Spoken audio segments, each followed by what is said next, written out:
안녕하세요. 안티아노연의 닥터 왕수진입니다. 나이가 들수록 피부가 얇아지고 예전보다 처지고 주름이 깊어진다고 느끼시는 분들이 많으신데요. 오늘은 바로 그 원인 중에 하나인 콜라겐을 만드는 방법에 대해서 설명드리도록 하겠습니다.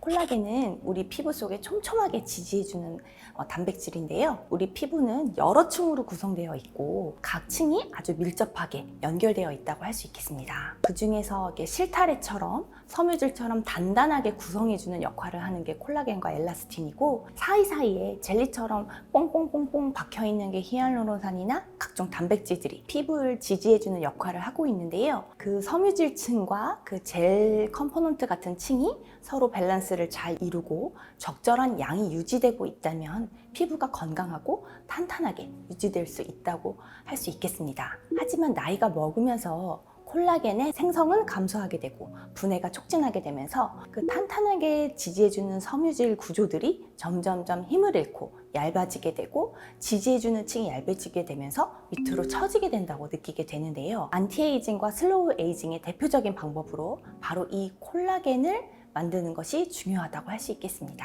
오늘 영상에서는 바로 이 콜라겐을 늘릴 수 있는 방법에 대해서 설명드릴 텐데, 먹거나 바르는 것 이외에 어떤 방법이 있는지도 설명드리도록 하겠습니다. 우선 가장 손쉽게 할 수 있는 게 집에서 콜라겐을 바르거나 먹는 거라고 할 수 있겠는데요. 먹는 거는 아직까지는 얘기가 많지만 논문으로 밝혀진 거는 고용량의 저분자 콜라겐을 섭취했을 경우 쥐 실험에서 쥐 피부의 밀도를 높이는 게 증명되기도 하였습니다. 콜라겐을 만약에 섭취를 원하신다면 고용량 제품, 최소 3000mg 이상 제품을 섭취할 걸 권해드리고요. 반드시 저분자 콜라겐으로 섭취하셔야지 그나마 효과를 느끼실 수 있는 점을 기억해 주시기 바라고요. 저희 병원에서도 시술 후에 콜라겐 섭취를 원하시는 분들을 위해서 적절한 콜라겐을 저희가 셀렉해서 구비해 놓고 원하시는 분들에게 콜라겐 섭취를 권해드리고 있습니다. 저희 병원에서 이제 상담을 받으시면 이 콜라겐에 대해서도 자세하게 설명을 들으실 수 있고요. 또한 바르는 콜라겐 크림도 마찬가지인데요. 콜라겐 제품의 경우 단백질의 크기가 크기 때문에 피부 안쪽층까지 침투가 어렵다고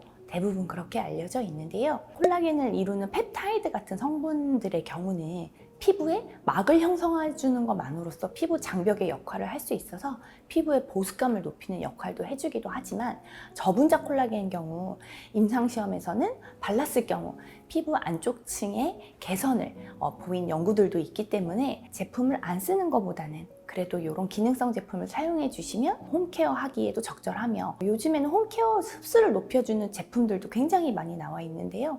그런 제품과 병행해서 사용해 주실 경우는 분명히 효과를 느끼실 수가 있습니다. 이제 마지막으로 병원에서 할 수 있는 방법에 대해서 설명드리겠는데요. 시술을 통해서 피부층이 손상을 받게 되면 재생을 통해서 복구하려는 회복 기능이 굉장히 활성화되는데요. 이런 활성화되는 재생 기능을 통해서 콜라겐층을 조금 더 탄탄한 층으로 복구시키는 것이 대부분의 시술의 원리라고 할 수 있겠습니다. 하지만 너무 잦은 시술이나 너무 센 시술로 콜라겐층을 재생이 불가능할 정도로 변성까지 시켜버리면 오히려 악효과를 줄 수가 있기 때문에 적절한 주기로 적절한 강도로 콜라겐층에 열 자극을 주거나 다른 자극을 줘서 콜라겐의 재생을 촉진시킬 경우에는 콜라겐의 밀도가 탄탄해지고 콜라겐의 수가 증가하면서 피부가 탄력을 갖게 되는 피부로 다시 재생될 수 있습니다.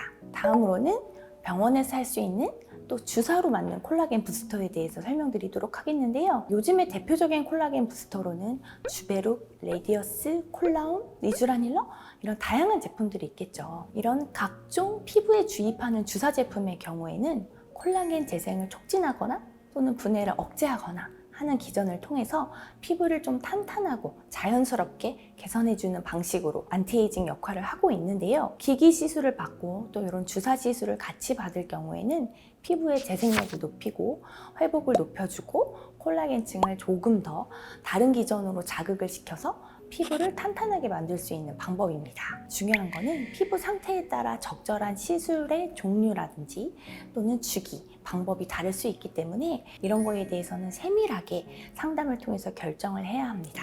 또한 생활 습관으로도 콜라겐층을 회복시킬 수가 있는데요.